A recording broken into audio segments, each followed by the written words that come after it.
അല്ല, അത് പാണക്കാട് എല്ലാവരും സന്ദർശിക്കുന്ന ഒരു സ്ഥലമല്ലേ. മാത്രമല്ല, മലപ്പുറത്ത് നിന്ന് UDFന്റെ ജില്ലാ ക്യാമ്പ് നടക്കുകയാണ്. അതിൻ്റെ ഉദ്ഘാടനത്തിന് ഞങ്ങൾ എല്ലാവരും കൂടി ഒരുമിച്ചാണ് ഇവിടെ നിന്ന് യാത്രയാകുന്നത് പാണക്കാട് നിന്ന്.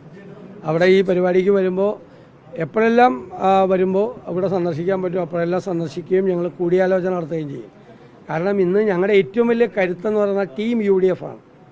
2026 ഉജ്ജ്വലമായ തിരിച്ചുവരവിനുള്ള ഏറ്റവും വലിയ ഞങ്ങളുടെ കരുത്തും ഞങ്ങളുടെ ആത്മവിശ്വാസവും ടീം UDF ആണ്. അതാണ് നിലമ്പൂരിൽ ഞങ്ങൾ തെളിയിച്ചത്. ഞങ്ങളുടെ നേതാക്കന്മാർക്കും പ്രവർത്തകർക്കും ആത്മവിശ്വാസം ഉണ്ടാക്കിയ ഐക്യമാണ് UDFിലുള്ളത്.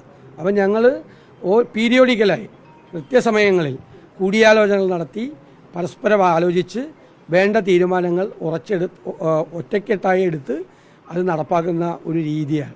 എപ്പോഴും കൂടിയാലോചനകളാണ്.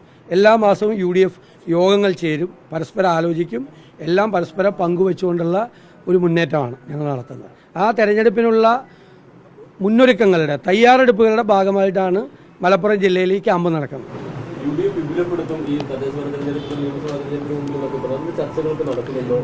അല്ല, ഞാൻ പറഞ്ഞല്ലോ, അത് വിസ്മയം ഉണ്ടാവും, ഒരു സംശയം വേണ്ട. തെരഞ്ഞെടുപ്പിന് മുമ്പായി UDFന്റെ വിപുലമായ അടിത്തറ വിപുലമാക്കും എന്ന കാര്യത്തിൽ യാതൊരു സംശയം വേണ്ട. പക്ഷേ ഇപ്പോൾ ഞങ്ങളതിൻ്റെ വിശദാംശങ്ങൾ ചർച്ച ചെയ്യാൻ ആഗ്രഹിക്കുന്നില്ല.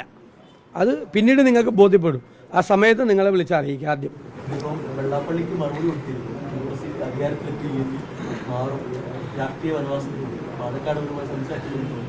അല്ല, ഞങ്ങൾ പറഞ്ഞത് തിളക്കമാർന്ന വിജയത്തിൽ UDFനെ അധികാരത്തിലേക്ക് തിരിച്ചു കൊണ്ടുവരാൻ കഴിഞ്ഞില്ലെങ്കിൽ അദ്ദേഹം പറഞ്ഞതുപോലെ രാഷ്ട്രീയമായ വനവാസത്തിന് പോകുന്നതാണ്.